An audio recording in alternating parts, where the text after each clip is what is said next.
2022년 12월 6일 화요일 경제뉴스 모닝 브리핑을 시작하겠습니다. 대내외 악재를 겪으면서 대기업의 경영 안정, 활동성 지표가 모두 급추락한 것으로 나타났다.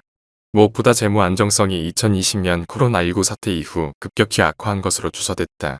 재고가 늘면서 기업의 경영 활동성은 금융위기 수준을 밑돌았다.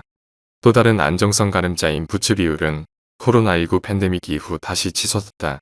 금융위기 당시 73.9%를 기록했다가 2019년엔 그 절반 수준인 34.9%로 개선됐지만 최근엔 51.2%로 상승했다. 재고자산 회전율은 기업의 재고자산이 얼마나 빠르게 판매되는지 보여준다. 2008년 10.9회에서 2016년 13.2회로 정점을 찍은 뒤 오르내리다 최근 소비 위축과 대외 불확실성 확대 영향으로 재고가 급격히 들어 9.3회로 다시 하락했다. 다음 뉴스. 기업 단기자금 조달 창구인 기업어음 금리 상승세가 12월 들어 일단 멈춰섰다.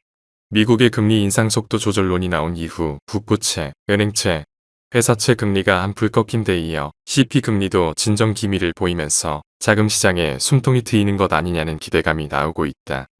다만 국고채와 회사채 금리 차이를 의미하는 스프레드가 여전히 높은 수준인데다 CP금리 또한 금융위기 이후 최고 수준에 머물고 있어 안심하기엔 이르다는 경계심이 여전하다.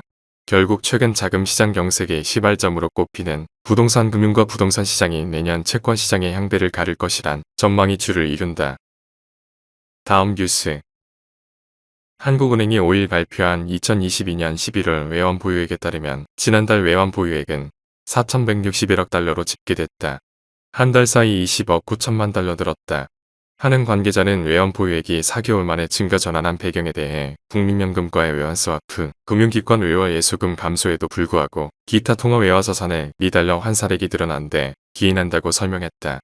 그동안 외환당국은 환율 방어를 위해 시장의 달러화를 내다 팔았고 그 결과 외환 보유액도 8월부터 10월까지 3개월 연속 줄었다. 그러나 지난달에는 환율이 1,300원대로 안정되면서 외환당국의 시장 개입 규모도 급감한 것으로 풀이된다. 다음 뉴스. 내년 국내 기업의 해외 수주액이 올해보다 대폭 늘어날 것이라는 기대감이 커지고 있다. 국내 부동산 경기 침체로 건설사들이 해외 시장으로 눈을 돌리기 시작하고 글로벌 메가 프로젝트 발주도 줄줄이 예정돼 있기 때문이다. 특히 사우디아라비아의 네옴시티 등 메가 프로젝트 발주가 내년부터 본격화될 예정이어서 국내 기업도 대거 입찰에 뛰어들 전망이다. 한국동서발전이 수주에 뛰어든 아말라 프로젝트는 빈살만 사우디 왕세자 후원으로 1조 달러가 투입되는 사우디 비전 2030 가운데 하나다. 또 눈여겨볼 프로젝트는 인도네시아 수도 이전 사업이 있다. 다음 뉴스. 현지 시간 5일 블룸버그 통신에 따르면 에릭 로버트슨 스탠다드 차타드 은행 글로벌 리서치 부문 대표는 이날 보고서를 통해 내년도의 비트코인 가격이 현 수준에서 70% 더 하락하면서 5,000달러까지 내려갈 수 있다고 말했다. 그는 이럴 경우 디지털 금인 비트코인에서 실물금으로 투자를 옮겨가는 투자자들이 늘어날 수 있다면서 이 덕에 금값은 30% 뛸 수 있다고 전망했다.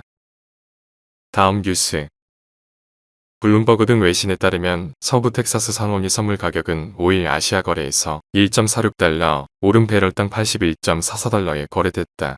앞서 오펙 플러스는 4일 진행된 온라인 회의에서 지난 10월 결정한 하루 200만 배럴 감산폭을 유지하기로 결정했다. 이 같은 감산 규모는 수개월간 지속될 것으로 보인다. 중국이 사실상 제로 코로나 정책을 폐기했다는 소식도 유가를 끌어올리고 있다.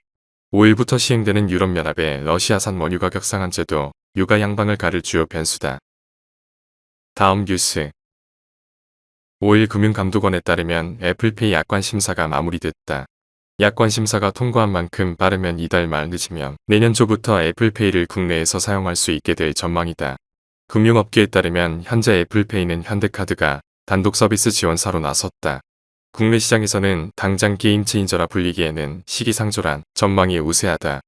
아이폰 현대카드 이용자로 수요층이 한정되는 데다 많은 가맹점에서 쓸 수 없는 상황이다. 애플페이의 높은 수수료 역시 향후 문제가 될 수 있다. 현재 삼성페이, 네이버페이와 카카오페이 등 국내 사업자는 별도 수수료를 받지 않고 있다. 애플페이가 높은 수수료를 받기 시작한다면 다른 페이사들도 수수료를 요구할 수 있다. 다음 뉴스. 하나은행이 고시한 12월 5일 오후 11시 47분 원달러 환율은 1,302원입니다. 시청해주셔서 감사합니다. 더 좋은 영상을 위해 구독, 좋아요 부탁드립니다.